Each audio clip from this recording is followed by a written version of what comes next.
ಬಾಗಲಕೋಟೆ ಜಿಲ್ಲೆ ಅಖಿಲ ಕರ್ನಾಟಕ ಮಾಜಿ ಸೈನಿಕರ ಸಂಘ ಜಿಲ್ಲಾ ಘಟಕ ಬಾಗಲಕೋಟೆ ಹಾಗೂ Rotary club, Inner Wheel club, Lions club ಮತ್ತು ರೆಡ್ ಕ್ರಾಸ್ ಸಂಸ್ಥೆ, ಶ್ರೇಯಾ ಚಾರಿಟೇಬಲ್ ಟ್ರಸ್ಟ್ ಹಾಗೂ ಸ್ಫೂರ್ತಿ ಗ್ರಾಫಿಕ್ಸ್ ಬಾಗಲಕೋಟೆ ಇವರ ಸಹಯೋಗದಲ್ಲಿ ದಿನಾಂಕ ಜುಲೈ 26, 2024 ರಂದು ಮುಂಜಾನೆ 11 ಗಂಟೆಗೆ ಕಾರ್ಗಿಲ್ ವಿಜಯ ದಿವಸದ 25 ನೇರಜತ ಮಹೋತ್ಸವ, ಬೈಕ್ ರ್ಯಾಲಿ ಹಾಗೂ ವೇದಿಕೆ ಕಾರ್ಯಕ್ರಮವು ನವನಗರದ ಬಿಆರ್ ಅಂಬೇಡ್ಕರ ಸಭಾಂಗಣದಲ್ಲಿ ಶ್ರೀ ಅಭಿನವೋಪತ್ತೇಶ್ವರ ಮಹಾಸ್ವಾಮಿಗಳ ದಿವ್ಯ ಸಾನ್ನಿಧ್ಯದಲ್ಲಿ ಹಾಗೂ ಸೈನಿಕರ ಸಂಘದ ಗೌರವಾಧ್ಯಕ್ಷರಾದ ಅರ್ಜುನ ಕೋರೆಯವರ ನೇತೃತ್ವದಲ್ಲಿ ಹಾಗೂ ಸೈನಿಕರ ಸಂಘ ಜಿಲ್ಲಾ ಅಧ್ಯಕ್ಷರಾದ ಗದಿಗೆ ಪಾರಕೇರಿಯರ ಅಧ್ಯಕ್ಷತೆಯಲ್ಲಿ ಜರುಗಿತು.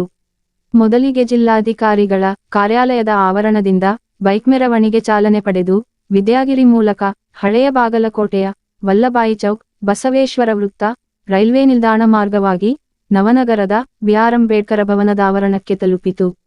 ನಂತರ ಜರುಗಿದ ವೇದಿಕೆ ಕಾರ್ಯಕ್ರಮದಲ್ಲಿ ಜಿಲ್ಲೆಯ ಎನ್ಸಿಸಿ 37ನೇ ಬಟಾಲಿಯನಿನ ಕಮಾಂಡಿಂಗ್ ಆಫೀಸರರಾದ ಸಂಜಯ ಕದಂರು ಅತಿಥಿಗಳ ಪರ, ನವನಗರದ ಸರಕಾರಿ ಪ್ರಥಮ ದರ್ಜೆ ಕಾಲೇಜಿನ ಉಪನ್ಯಾಸಕರಾದ ಚಂದ್ರಶೇಖರ ಕಾಳನ್ನವರರು ಉಪನ್ಯಾಸ ಪರ ಮಾತನಾಡಿ 1999 ಮೇ 3 ರಿಂದ ಜುಲೈ 26, 1999 85 ದಿನದ ಯುದ್ಧದ ಕಾಲಾವಧಿಯಲ್ಲಿ ಕೊರಕಲು ಕಣಿವೆ ಬಳಿ ಸಿಪಾಕ ಸೈನಿಕರು ಕೈಯಲ್ಲಿ AK-47, 57 ಗನ್ ಮತ್ತು ಸಮತಟ್ಟದ ಪ್ರದೇಶದಲ್ಲಿ ಯುದ್ಧ ಟ್ಯಾಂಕರ್ ನಿಲ್ಲಿಸಿ ಹೊಂಚು ಹಾಕಿ ನಿಂತ ಪ್ರದೇಶವು ಇತ್ತ ಭಾರತದ ಸೈನಿಕರು ಮಣಭಾರ ಶಸ್ತ್ರಾಸ್ತ್ರ, ಆಹಾರ ಹೊತ್ತು ಕಡಿದಾದ ಬಜರಂಗ ಬೆಟ್ಟ, ಕಾರ್ಗಿಲ್, ದಾಸ್, ಟೈಗರ್ ಹಿಲ್ಸ್ನಂತಹ ಬೆಟ್ಟಗಳನ್ನೇರಿ ಪ್ರಾಣದ ಹಂಗನ್ನು ಲೆಕ್ಕಿಸದೆ ಶತ್ರು ಸೈನ್ಯ ಹುಟ್ಟಡಗಿಸಿ ಅವರ ಕ್ರೂರ ಸಂಚನ್ನು ಛಿದ್ರ ವಿಛಿದ್ರಗೊಳಿಸಿದ ಹೆಮ್ಮೆಯ ಭಾರತೀಯ ಯೋಧರು ಭಾರತ ಮಾತೆಯ ಸಂರಕ್ಷಣೆಗೆ ಯುದ್ಧದಲ್ಲಿ ಕೆಲವರು ಹುತಾತ್ಮರಾಗಿ ಕೆಲವರು ಅಂಗಾಂಗ ಕಳೆದುಕೊಂಡರೂ ಸಹ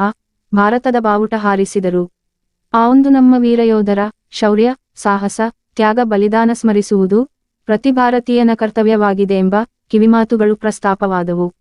ನಂತರ ಗೌರವಾಧ್ಯಕ್ಷರಾದ ಅರ್ಜುನ ಕೊರೆಯರು ಮಾತನಾಡಿ, ಗಡಿಯಲ್ಲಿ ಕಷ್ಟಕರ ಸೇವೆಗೈದು ಬರುವ ನಮ್ಮ ಜಿಲ್ಲೆಯ ಸೈನಿಕರಿಗೆ ನೇರ ದೆಹಲಿಗೆ ರೈಲು ಸೇವೆ, ಸೈನಿಕರ ಭವನ, ಕಲ್ಯಾಣ ಮಂಟಪ, ಸೈನಿಕರ ಮಕ್ಕಳಿಗೆ ಕೇಂದ್ರೀಯ ಶಾಲೆಗಳಲ್ಲಿ 10ನೇ ತರಗತಿಗಿರುವ ಮೀಸಲು ಸೌಲಭ್ಯವನ್ನು ದ್ವಿತೀಯ PUCವರೆಗೆ ವಿಸ್ತರಣೆ, ಕ್ರೀಡಾ ವಿಶ್ವವಿದ್ಯಾಲಯದ ಸ್ಥಾಪನೆ ಸೇರಿದಂತೆ ಮಾಜಿ ಮತ್ತು ಹಾಲಿ ಸೈನಿಕರು ಎದುರಿಸುತ್ತಿರುವ ಸಮಸ್ಯೆಗಳಿಗೆ ಕೇಂದ್ರ ಮತ್ತು ರಾಜ್ಯ ಸರ್ಕಾರಗಳು ತತ್ಕ್ಷಣ ಸ್ಪಂದಿಸಿ ನಮ್ಮ ಬೇಡಿಕೆಗಳು ಪೂರೈಸಬೇಕೆಂದು ಆಗ್ರಹಿಸಿದರು. ನಂತರ ಶ್ರೀಗಳು ಆಶೀರ್ವಚನ ನೀಡಿದರು. ಕಾರ್ಯಕ್ರಮದಲ್ಲಿ ಯುದ್ಧದಲ್ಲಿ ಗಾಯಗೊಂಡ ಯೋಧರಿಗೆ, ವೀರನಾರಿಯರಿಗೆ, ಸಾಧನೆಗೈದ ಮತ್ತು ಹಿರಿಯ ಸೈನಿಕರಿಗೆ, ಅತಿಥಿ ಗಣ್ಯಮಾನ್ಯರಿಗೆ ಸನ್ಮಾನ ಜರುಗಿತು. ಕಾರ್ಯಕ್ರಮದಲ್ಲಿ ನಿರೂಪಣೆಯನ್ನು ಪಿಎಮತ್ನಿರು ನೆರವೇರಿಸಿದರೆ ಅತಿಥಿಗಳಾಗಿ ಜಿಲ್ಲೆಯ ಎಲ್ಲ ತಾಲೂಕುಗಳ ಮಾಜಿ ಸೈನಿಕರ ಸಂಘದ ಅಧ್ಯಕ್ಷರುಗಳಲ್ಲಿ ಕ್ರಮವಾಗಿ ಜಿಲ್ಲೆಯ ಅಧ್ಯಕ್ಷರಾದ ಪ್ರಶಾಂತ ಸಬರದ, ಗುಳೇದಗುಡ್ಡದ ಸುಭಾಸಕೋಟಿ, ಹುನಗುಂದದ ಬಾಲಪ್ಪ ಕಿರಸೂರ, ರಬಕವಿ ಬನಹಟ್ಟಿಯ ಬಸಪ್ಪ ಮುಂಗರವಾಡಿ, ಬೀಳಗಿಯ ಮಲ್ಲಪ್ಪ ಕೋಮರ ದೇಸಾಯಿ, ಜಮುಖಂಡಿಯ ರಾಮು ಶಿರೋಳ, ಮುದೋಳದ ಶ್ರೀ ಶೈಲಪಸಾರ, ಬದಾಮಿಯ ಹನುಮಂತ ಕೇಸರಿ, ಸೂಳಿಕೇರಿಯ ಯಂಕಣ್ಣಹಟ್ಟಿ ಸೇರಿದಂತೆ ಇತರರು ವೇದಿಕೆ ಅಲಂಕರಿಸಿದರು. Lokanayaka news bureau report Bagalkot.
सौंदर्य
ಪುಷ್ಪಾರ್ಚನೆ ಮಾಡಿ ಮತ್ತೊಮ್ಮೆ ಧನ್ಯವಾದಗಳನ್ನು ತಿಳಿಸುತ್ತಾ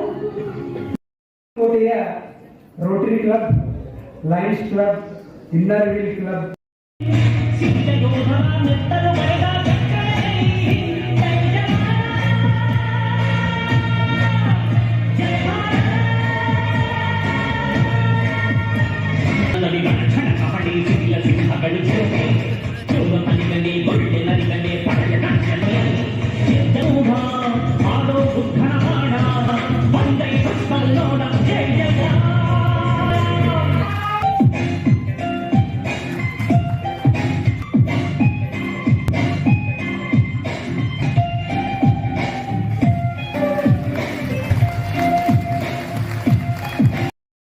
जो आप लोगों ने जो आपने एक भव्य कार्यक्रम रखा है ये कारगिल दिवस के उपलक्ष्य में, उस कार्यक्रम में आपने मुझे बुलाया और जो सम्मान दिया उसके लिए मैं आपका तहे दिल से शुक्रगुजार करता हूँ। तो to all of you for inviting me here. I am I AC officer 96 commission and अभी मैं यहाँ पर कर्नाटका NCC बटालियन जो है 37 कर्नाटका NCC बटालियन, वहाँ पर मैं CO हूँ एंड ऑलमोस्ट 3 साल का टेन्योर है, 1.5 साल मेरा ऑलरेडी हो चुका है।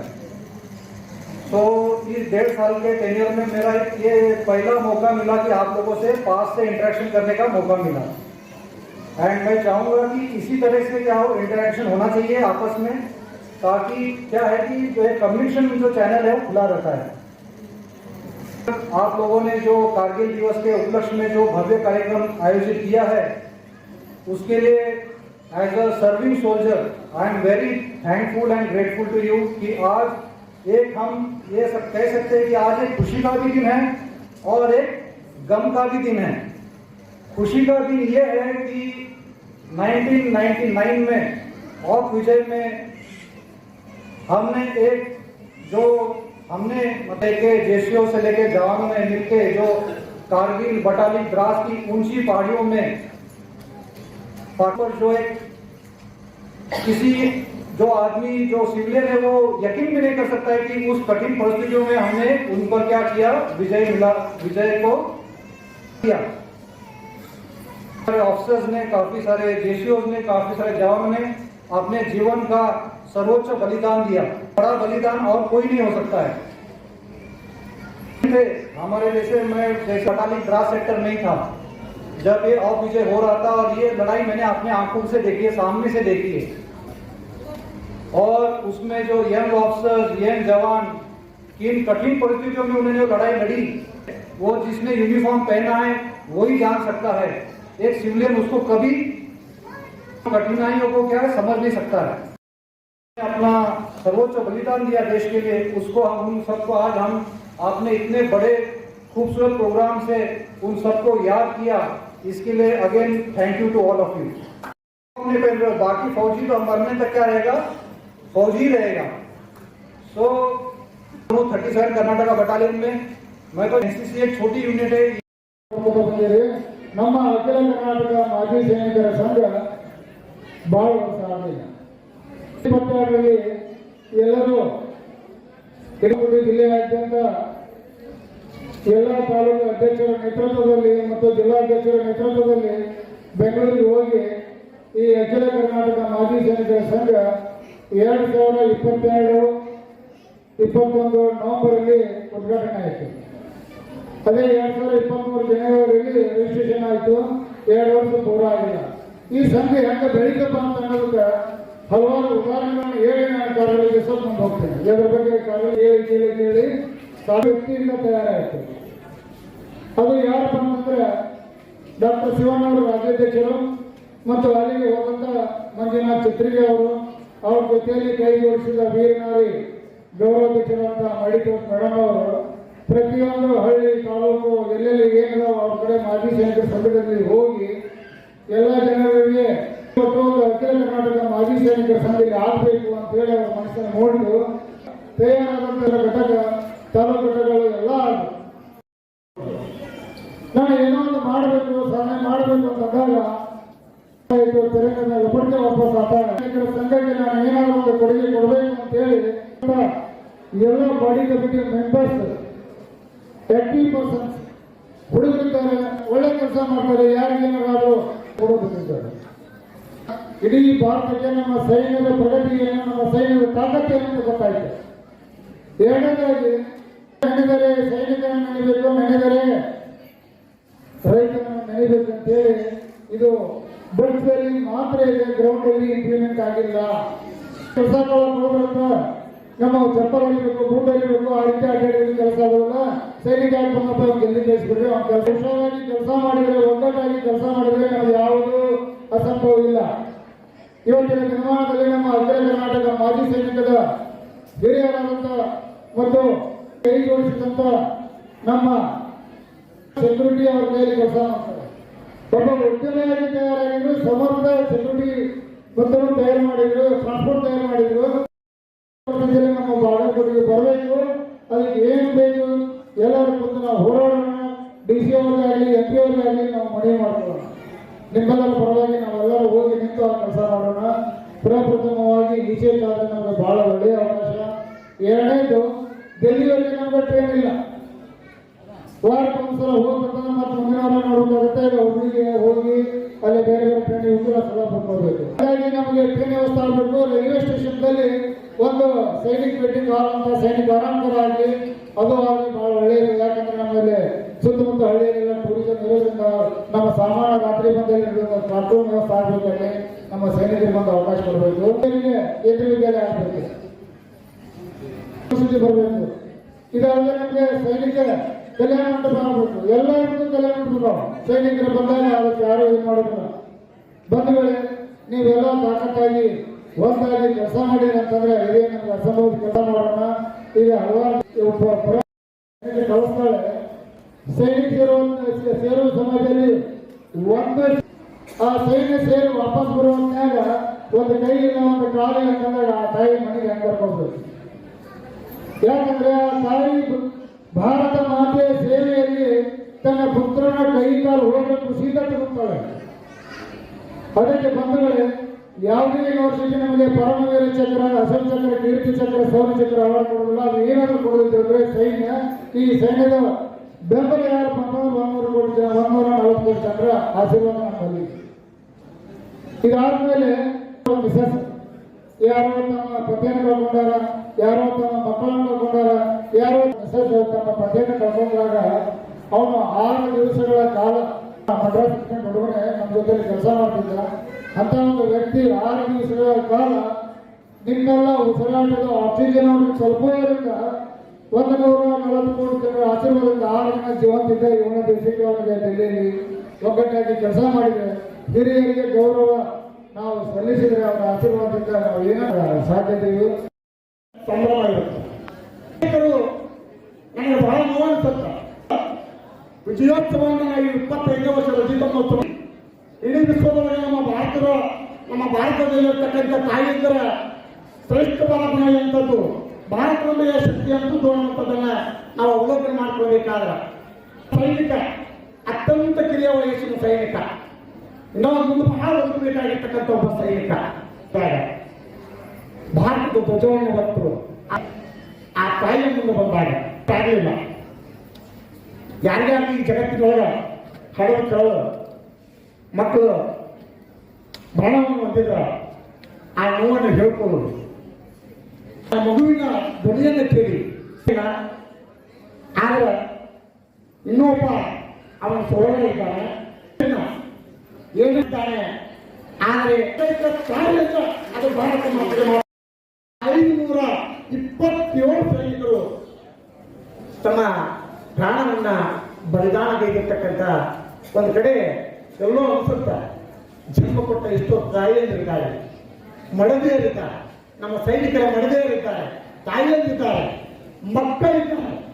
ವಿಶೇಷವಾಗಿ ನನಗ ಮೈಯವರು ರೋಗ ಜುಮ್ಮನಂತ ಆ ವೀರಮರಣವನ್ನು ಹೊಂದಿರತಕ್ಕಂಥ ಕಾರ್ಗಿಲ್ ಯುದ್ಧದೊಳಗ ಒಂದು ಕಡೆ ಪಾಕಿಸ್ತಾನದ 5,000 ಸೈನಿಕರು ಕಾಶ್ಮೀರ್ ಸಮಸ್ಯೆಯನ್ನು ಇಟ್ಕೊಂಡು 130ರಿಂದ 200 ಚದರ ಕಿಲೋಮೀಟರ್ ನಮ್ಮ ಭಾರತವನ್ನು ಆಕ್ರಮಿಸಿಕೊಂಡಿರ್ತಕ್ಕಂಥ ಸನ್ನಿವೇಶ, ಕುರಿ ಕಾಯ್ತಕ್ಕಂಥ ಕುರಿಗಾಯಿಗಳ ಮಾಹಿತಿಯನ್ನು ಪಡೆದಿರ್ತಕ್ಕಂಥ ಭಾರತ ಯಾಕೆ ಆ ಘಟನೆಯನ್ನು ಮತ್ತೆ ಗಮನಿಸ್ತೀನಿ ಅಂದ್ರೆ ನಮ್ಮ ಸೈನಿಕರ ಪರಿಶ್ರಮ, ಅವರ ಪಟ್ಟಿರ್ತಕ್ಕಂಥ ಕಷ್ಟ ನೋಡಬೇಕು ಅಂತೇಳಿ. ಪಾಕಿಸ್ತಾನದ ಸೈನಿಕರು ಕಾರ್ಗಿಲ್ ಬೆಟ್ಟದ ಮೇಲೆ ಇರ್ತಾರೆ, ನಮ್ಮ ಭಾರತೀಯ ಸೈನಿಕರು ಬೆಟ್ಟದ ಚಾಲನೆ ಇರ್ತಾರೆ. ಮೈ ಬರುವಂತ ಪೂರ್ವದಲ್ಲೇ ಅದು ಬರ್ಪಾಗಿ ಹೋಗ್ತಿತ್ತು. ಅಂತ ಸೈನಿಕರು ಎಷ್ಟೆಲ್ಲ ಕಷ್ಟಪಟ್ಟು ನಿಜವಾಗ್ಲೂ ನಾನು ಒಂದು ಆರ್ಟಿಕಲ್ ಮಾಡಬೇಕು ಅಂತ ಇಂಥ ಒಂದು ಕಾರ್ಯಕ್ರಮದಲ್ಲಿ, ಇಂಥ ಒಂದು ವೇದಿಕೆಯಲ್ಲಿ ಈ ಚಲನಚಿತ್ರ ನಿರ್ಮಾಪಕರು ಏನಪ್ಪ ಕೆಲಸ ಅಂತೇಳಿ ಅನ್ಕೊಂತ ಗೊತ್ತಾವಲ್ಲ. ನಾನು ಭಾಳ ಹೆಮ್ಮೆಯಿಂದ ಈ ಕಾರ್ಯಕ್ರಮದಲ್ಲಿ ಭಾಗವಹಿಸಿದ್ದೀನಿ. ದೇಸಾಯಿ ಅಂತೇಳಿ ಒಂದು ಚಲನಚಿತ್ರವನ್ನು ನಿರ್ಮಾಣ ಮಾಡಿದ್ದೀನಿ, ನಾನೇ ಕತೆ ಬರೆದು ನಿರ್ಮಾಣ ಮಾಡಿದ್ದೀನಿ. ಈ ಚಿತ್ರದ ಚಿತ್ರೀಕರಣ ನಮ್ಮ ಬಾಗಲಕೋಟೆಯ ಜಿಲ್ಲೆಯ ಐತಿಹಾಸಿಕ ಸ್ಥಳಗಳಲ್ಲಿ ಬಾಗಲಕೋಟೆ ಜಿಲ್ಲೆಯಾದ್ಯಂತ ಚಿತ್ರೀಕರಿಸಲಾಗಿದೆ. ಇದು ಒಂದು ಸಿನಿಮಾ ಕುಟುಂಬ ಸಮೇತರಾಗಿ ಕೂತು ನೋಡುವಂಥ ಸಿನಿಮಾ. ಯಾಕೆ ಬಂದು ಈ ವಿಷಯ ಹೇಳ್ತಾ ಇದ್ದೀನಿ ಅಂತಂದ್ರೆ, ನನಗೆ ವಿಜಯೋತ್ಸವದ ಹೆಮ್ಮೆಯ ವಿಷಯವಾಗಿ ನಾನು ನಿಮ್ಮನ್ನು ಎಲ್ಲರೂ ನಮ್ಮ ಚಲನಚಿತ್ರ ವೀಕ್ಷಣೆಗೆ ಆಹ್ವಾನ ಮಾಡಲಿಕ್ಕೆ ಬಂದಿದ್ದೀನಿ. ಹೊರಗೆ ಶೋ ಸ್ಟಾರ್ಟ್ ಆಗುತ್ತೆ, ಯಾರು ಯಾವುದೇ ರೀತಿ ಟಿಕೆಟ್ ತಗೊಳ್ಳೋ ಅವಶ್ಯಕತೆ ಇಲ್ಲ. ಇವತ್ತು ವಿಜಯೋತ್ಸವದ ಸಲುವಾಗಿ ಎಲ್ಲರಿಗೂ ಫ್ರೀ. ಎಲ್ಲ ಸೈನಿಕರು ಬಂದು ಮತ್ತೆ ಎಲ್ಲರೂ ಕುಟುಂಬ ಸಮೇತರಾಗಿ ಬಂದು ಈ ಚಿತ್ರವನ್ನು ವೀಕ್ಷಣೆ ಮಾಡಿ. ಯಾವುದೇ ಟಿಕೆಟ್ ಇರಲ್ಲ, ಫ್ರೀ ಇರುತ್ತೆ. ಇದು ನಾನು ಖುಷಿಯಿಂದ, ನಾನು ಸಂತೋಷದಿಂದ ಹೇಳ್ತಾ ಇದ್ದೀನಿ. 194 ದೇಶಗಳ ಒಂದು ಅಧ್ಯಯನ ಮಾಡಿದರೆ ದೇಶದ ಮೇಲೆ ಬಹುದೇಶಗಳು ಯುದ್ಧ ಮಾಡ್ಯಾವ. ಆದರೆ ನಮ್ಮ ದೇಶ ಯಾವ ದೇಶನೂ ಕೂಡ ಯುದ್ಧ ಮಾಡಿಲ್ಲ. ಯಾಕಂದ್ರೆ ಇನ್ನೊಬ್ಬರ ತಂಟೆಗೆ ನಾವು ಹೋಗೋರಲ್ಲ, ನಮ್ಮ ತಂಟೆಗೆ ನಾವು ಬಿಡೋರು ಕೂಡ ಅಲ್ಲ ಅಂತ ಕೂಡ ಹೇಳಕ್ಕೆ ಇಷ್ಟಪಡ್ತಾ ಇದ್ದಾರೆ ಆತ್ಮರೇ. ಕವಿ ಬಹಳ ಚೆನ್ನಾಗಿ ಹೇಳ್ತಾನೆ, ಗುಡಿಯಾಗಿನ ದೇವರಿಗಿಂತ ಗಡಿಯಾಗಿನ ದೇವರು ದೊಡ್ಡವಂತೆ. ಗುಡಿಯಾಗಿನ ದೇವರಿಗಿಂತ ಗಡಿಯಾಗಿನ ದೇವರು ದೊಡ್ಡವದ ಅಂತ ನಾವು ಕೂಡ ಜೀವಂತ ಬದುಕಿ ಅಂತ ಹೇಳಿಕೆ ಕೂಡ ಒಂದು ಹೆಮ್ಮೆ ಅನಿಸೋದು ಪುಣ್ಯಾತ್ಮರೇ. ನಮ್ಮ ಭಾರತ ದೇಶ ಎಷ್ಟು ಪವಿತ್ರವಾಗಿದೆ ಅಂದರೆ, ನಾವೊಂದು ಮನೆಯನ್ನು ಕಟ್ಟಬೇಕಾದ್ರೆ ಒಂದು ರೂಪರೇಷೆ ರೆಡಿ ಮಾಡ್ತೀವಿ ನಾವು. ಬೆಡ್ರೂಮು, ಬಾತ್ರೂಮು, ಆ ರೂಮು, ಈ ರೂಮ್ ಅಂತ ಹೇಳಿ. ಆದರೆ ಈಶಾನ್ಯ ದಿಕ್ಕಿಗೆ ಜಗುಲಿ ಅಂತ ಕಟ್ತೀವಿ ನಾವು, ದೇವ್ರ ಕೋಣೆ ಅಂತ ಏನ್ ಮಾಡ್ತೀವಲ್ಲ, ಒಳಗೆ ನಾವು ಹೋಗಬೇಕಾದ್ರೆ ಸ್ನಾನ ಮಾಡಿ, ವಿನೋದವಿಲ್ಲದ ಜೀವನ ಸುನಾದವಿಲ್ಲದ ಸನಾದಿಯಂತೆ, ಕ್ರೀಡೆ ಇಲ್ಲದ ಜೀವನ ಕೀಡೆ ತಿಂದ ಹಣ್ಣಿನಂತೆ, ಶೀಲವಿಲ್ಲದ ಜೀವನ ಶೀರಿನ ಮೂಲ ತರದಂತೆ, ಸ್ವತಂತ್ರ ವೀರ ಸಿದ್ದೇಶ್ವರ ನೀರಿಲ್ಲದ ಜೀವನ ಭಕ್ತಿದಾನ ಸರೋವರದಂತೆ. ಪ್ರಾತಸ್ಮರಣೀಯರಾಗಿರ್ತಾರೆ. ಸೇವಿಗೆ ಬಸರಾದಿದ್ದೆ ಕೊನೆ, ಬಾಳಿಗೆ ಫಲವಾದಿದ್ದೆ ಕೊನೆ, ವೀರನಿಗೆ ರಣರಂಗವೇ ಕೊನೆ, ಮಾಡುವ ಭಕ್ತನ ಇದೇ ಜನ್ಮ ಕೊನೆ ಅಂತ ಹೇಳ್ತಾರೆ ಬಸವಣ್ಣವರು. ವೀರನಿಗೆ ರಣರಂಗವೇ ಕೊನೆ ಅಂದ್ರೆ ದೇಶಕ್ಕಾಗಿ ತಮ್ಮ ಪ್ರಾಣವನ್ನು ಮುಡಿಪಿಟ್ಟು ನಮ್ಮೆಲ್ಲರಿಗೂ ಕೂಡ ರಕ್ಷಣೆ ಮಾಡಿರಲ್ಲ, ಅವ್ರು ಎಷ್ಟು ಕೃತಜ್ಞತೆ ಕೂಡ ಹೇಳಿದ್ರು ಕೂಡ ಕಡಿಮೆ. ಅಂತ ಕಾರ್ಗಿಲ್ ಯುದ್ಧದೊಳಗ ಏನ ಪ್ರಾಣವನ್ನು ಮುಡಿಪಿಟ್ಟಿರ್ತಕ್ಕಂಥ ಆ ಧೀಮಂತ ಸೈನಿಕರಿಗೆ, ಹೋರಾಟ ಮಾಡಿದ ಸೈನಿಕರಿಗೆ ಇದೇ ರಜತ ಮಹೋತ್ಸವ ಪಾಲ್ಗೊಳ್ತೀವಲ್ಲ, ಅವರೆಲ್ಲರಿಗೂ ಕೂಡ ನಾವು ಕೂಡ ಎಷ್ಟು ಕೃತಜ್ಞತೆ ಕೂಡ ಸಲ್ಲಿಸಿದ್ರು ಕೂಡ ಕಡಿಮೆ ಅನ್ನೋ ಮಾತನ್ನು ಈ ಪ್ರಸಂಗದೊಳಗೆ ಹೇಳಿ, ಬಹುಶಃ ಅಧ್ಯಕ್ಷರಾಗಿರ್ತಕ್ಕಂಥ ಶ್ರೀ ಗದಿಗಪ್ಪ ಅರಕೇರಿ ಅಖಿಲ ಕರ್ನಾಟಕ ಮಾಜಿ ಸೈನಿಕರಿಗೆ ಶ್ರೀ ಮಂಜುನಾಥ್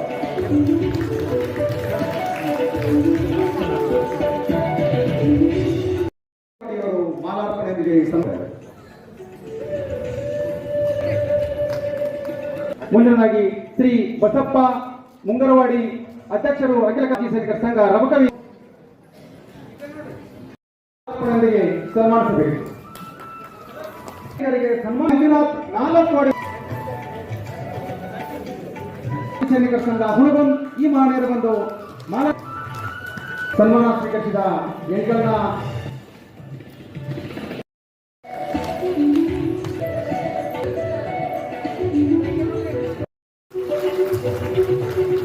ಒಂದನೇದಾಗಿ ಶ್ರೀಮತಿ ರೇಣುಕಾ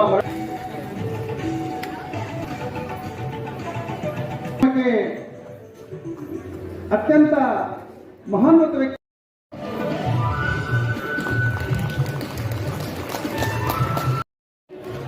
ಫಿಲ್ಮ್ ನಿರ್ದೇಶಕರು ಶ್ರೀ ಮಹಾಂತೇಶ್ ಸಂಘಕ್ಕೆ ಸಹಯೋಗಕ್ಕೆ ಸೈನಿಕರ ಮನವು ನಾನು ತಮ್ಮಲ್ಲಿ ಕೇಳ್ತಾ ಇರುವುದೇ ತಾನು ಅವಕಾಶ ಅಂತಕ್ಕಂಥ ನಮ್ಮ ಪ್ರಶಾಂತ್ ಜೋರಾದ ಚಪ್ಪಾಳದಲ್ಲಿ ಇವರಿಗೆ ಶ್ರೀ ರವಿದಾಸ್ ಲವಣ ಅದ್ಭುತವಾದ ಸನ್ಮಾನವನ್ನು ನನ್ನ ನೆಚ್ಚಿನ ಗುರುಗಳಾಗಿರ್ತಕ್ಕಂಥ ಡಾಕ್ಟರ್ ಅವರು ಸರ್.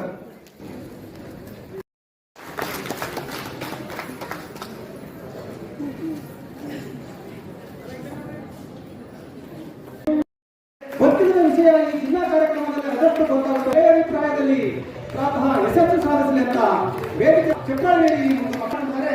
ಗೀತೆಗೌಡ ಹೊಸಲಿರುವ ಈ ನಮ್ಮ ರಮೇಶ್ ಹರಿಜನ್ ಅವರಿಗೆ ಅದಷ್ಟು ಆ ಎಲ್ಲ ಆದರೆ ಧನ್ಯವಾದಗಳನ್ನ ಅರ್ಪಿಸ್ತಾ ಇದ್ದೀವಿ. ಜೊತೆಗೆ ಈಗ ಕಾರ್ಯಕ್ರಮ ಕೃತಿ ಪುಸ್ತಕಗಳು ಬಹಳ ಅಗತ್ಯ. ವಿಶೇಷ ಏನಂದ್ರೆ ರಜತ ಮಹೋತ್ಸವ ಸನ್ಮಾನ ಸ್ವೀಕರಿಸಿದ ಇರುವ ಪೊಲೀಸ್ ಸನ್ಮಾನವನ್ನ ಸ್ವೀಕರಿಸಿದಂತಹ ನಾಯಕ್ ಸುಭಾಷ್ ಗದಿನವರಿಗೆ ದೇಶವನ್ನು ಸಂರಕ್ಷಿಸಲು ರಂಗಪ್ಪ ಅವರಿಗೆ ತ್ಯಾಗಿಸುವ ಸಂದರ್ಭ ಯಾವುದಂದ್ರೆ ಒಂದು ರೀತಿ ಇಂತಹ ಒಂದು ಯುಗದಲ್ಲಿ ಸಹಿತ ತನ್ನ ಬಾಳನ್ನೇ ತ್ಯಾಗ ಮಾಡಿದ ಸಹೋದರಿಗೆ ಮತ್ತೊಮ್ಮೆ ಗದಗಿನಲ್ಲಿ ಕಾರ್ಯಕ್ರಮಕ್ಕೆ ಹಾಜರಾಗುವುದರಿಂದ ಇವರು ಧನ್ಯವಾದಗಳು. ಡಾಕ್ಟರ್ ಶಿವಯೋಗಿ ಬಂಡಿ, ಶ್ರೀ ಲಕ್ಷ್ಮಣ್ ಅವರು ಹಮ್ಮಿಕೊಂಡಂತ ವಿಶೇಷವಾದ ಒಂದು ಕಾರ್ಯಕ್ರಮ ಅಂದರೆ ಅತ್ಯಂತ ಹೆಚ್ಚು ಅಂಕಗಳನ್ನು ಗಳಿಸಿ ಉನ್ನತ ದರ್ಜೆಯಲ್ಲಿ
ದ್ರಾಕ್ಷಿ ನಾನು ಇದು ಮಾಡಾಕಿದಲ್ಲ ವಾಟ್ಸ್ಆ್ಯಪ್ ನಮಗೆಲ್ಲರಿಗೂ ಭಾರತೀಯ ಸೇನೆ ಪ್ರತಿ ಹಾಗೂ ರೈತರ ಸೇವೆ ನಾನು ಜಿಲ್ಲಾಧ್ಯಕ್ಷನಾಗಿ ತಮ್ಮಲ್ಲಿ ವಿನಂತಿಯಿಂದ ಕಳಕಳಿಯಿಂದ ಆಧಾರದಿಂದ ಸ್ವಾಗತಿಸುತ್ತೇನೆ.